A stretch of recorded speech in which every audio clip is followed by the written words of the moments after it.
anchor babies. He wasn't talking about people who are here on student visas, people who are here on H-1B visas. You're always going to choose this weird exception. No, the fact is the system is being gamed. Americans voted for Donald Trump because they saw these systems, these institutions being gamed. The asylum issue, the birthright citizen issue, Title IX issues. Every single part of society was being gamed by the left. And finally, Americans got pushed too far. The point is, you don't have to like everything in the restaurant to like the restaurant. There are things, I go to a restaurant, I don't eat any seafood, but I like that restaurant because it's got steak. There are things that Trump will do that... It was a fiery night on Fox News as Jessica Tarlov and Greg Gutfeld went head-to-head in one of their most intense debates yet. The live segment quickly grabbed viewers' attention as the two commentators clashed over major issues like immigration, diversity programs, and former President Donald Trump's policies. What started as a routine discussion turned into a heated exchange that had the entire panel on edge. Emotions ran high, and both sides held nothing back. With opinions flying and interruptions building, it became clear this wasn't just another political segment. It was a full-blown showdown. Let's take a closer look at what was said and what it means for the wider political conversation in America. They're crazy on the left. Speaking of, Jessica, we'll go to you next. What is your favorite, if you had to pick one, executive order? My favorite as a Democrat or my favorite as an American? I don't see why you should differentiate. Well, because there's some partisanship going on in all of this. And so there are points to be made. Some partisanship is un-American? I think to some degree, of course. I think thank you. There is some consensus to be had in this. And, you know, like the back to work policy that will penalize some people that I think have legitimate reason to need to work from home. And hopefully they'll be able to make their case, whether that's taking care of a loved one. They maybe have moved during the pandemic and are still doing their job effectively.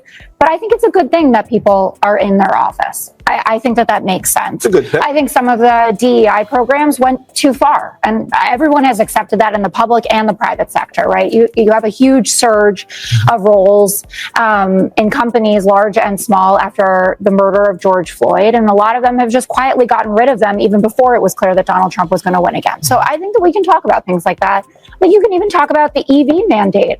All of the automakers who share the same aspirations and goals as former President Biden have said we're not going to make our targets. So obviously we need to reassess that to some degree.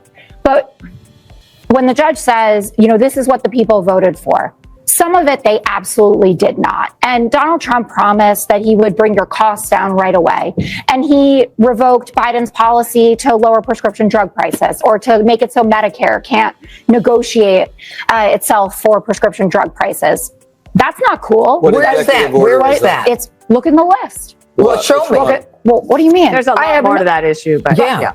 The American people on November 5th vote for 1,660 Afghans who are being resettled here, have gone through the government process, people who helped us during the war in Afghanistan, which is translators, risking their lives. People are on target lists for the Taliban. They had their flights canceled. The answer is yes, they did vote for it. No, they didn't. Yes, they did. If you sat there. Yes, they did. No, they Sorry, didn't. Trump did not hide any of this from anyone. That's not true. And that's the difference. You guys sat here and you argued that the Afghanistan withdrawal was one of the worst atrocities in foreign policy, that we left people behind, not only American service members and Americans who are still living, the American service members who passed away tragically and the ones who are still living, but the people that helped us for years during that war.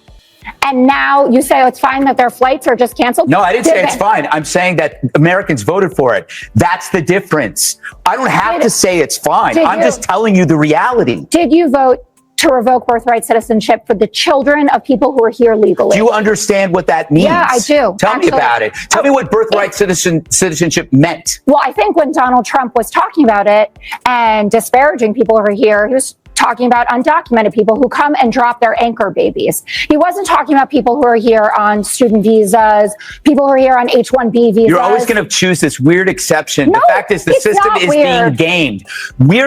Americans voted for Donald Trump because they saw these systems, these institutions being gamed. The debate kicked off with immigration, a topic that continues to divide public opinion.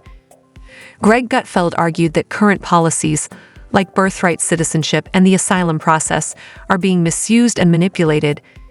He believes these loopholes are part of what frustrated so many voters and ultimately helped Trump win the presidency. According to Gutfeld, many Americans feel ignored by a system more focused on political correctness than fairness. Jessica Tarlov strongly disagreed. She brought up the example of Afghan translators and refugees who risked everything to help U.S. troops during the war, people who now need America's protection. Tarlov's point was that immigration is not just a policy debate, it's about real human lives and ethical responsibility. She argued for a balanced approach that respects both national security and humanitarian values. The conversation quickly moved to Trump's legacy, particularly his executive orders. Gutfeld credited Trump with being a results-driven leader, highlighting his efforts to secure the border and remove unnecessary government mandates.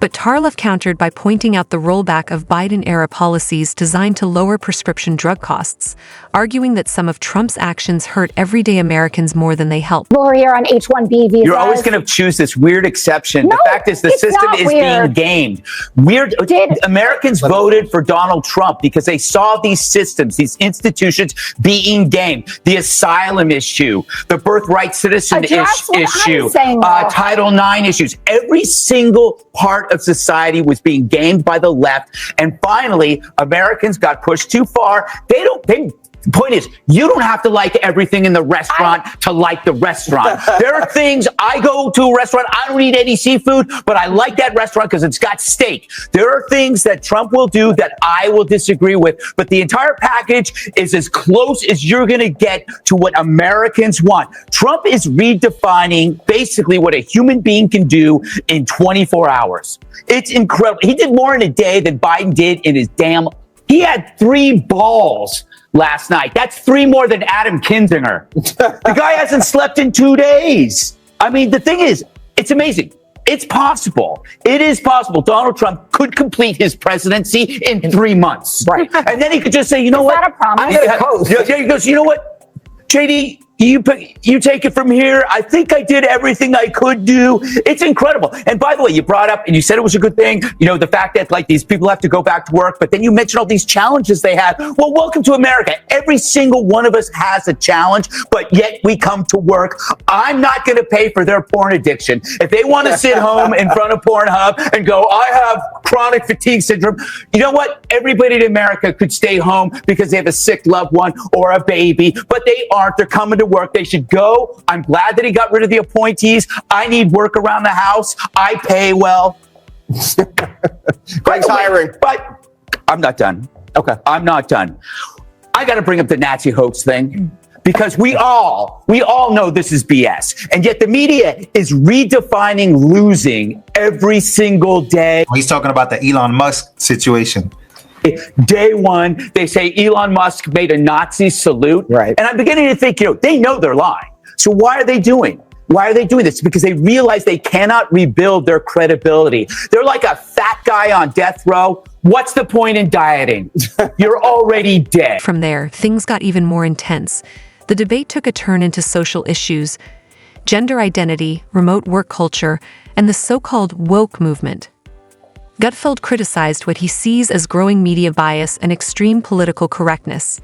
He referenced Elon Musk's recent statements about censorship and cultural control, using them to illustrate a broader point. Many Americans are frustrated with how fast and far progressive narratives have gone.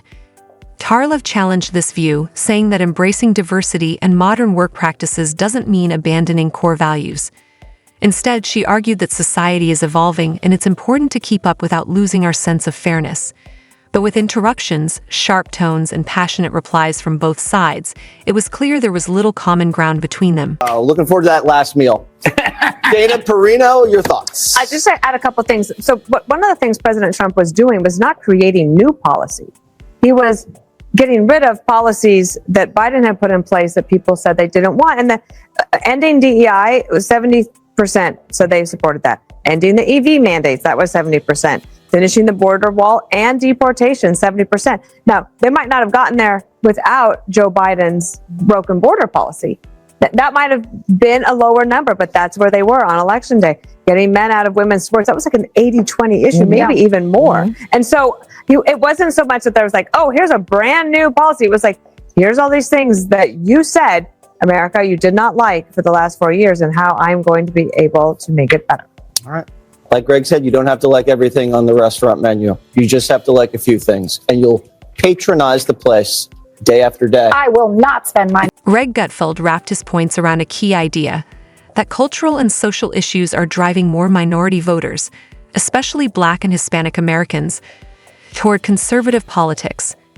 He believes that Trump's straightforward messaging resonates with these groups, not because of party loyalty, but because they feel left behind by progressive policies. In Gutfeld's view, many Americans are tired of being lectured by media elites and are looking for leaders who speak plainly and directly. Tarlov, however, pushed back by calling for more nuance in how we view society and politics. She emphasized that progress doesn't mean chaos, it means growth.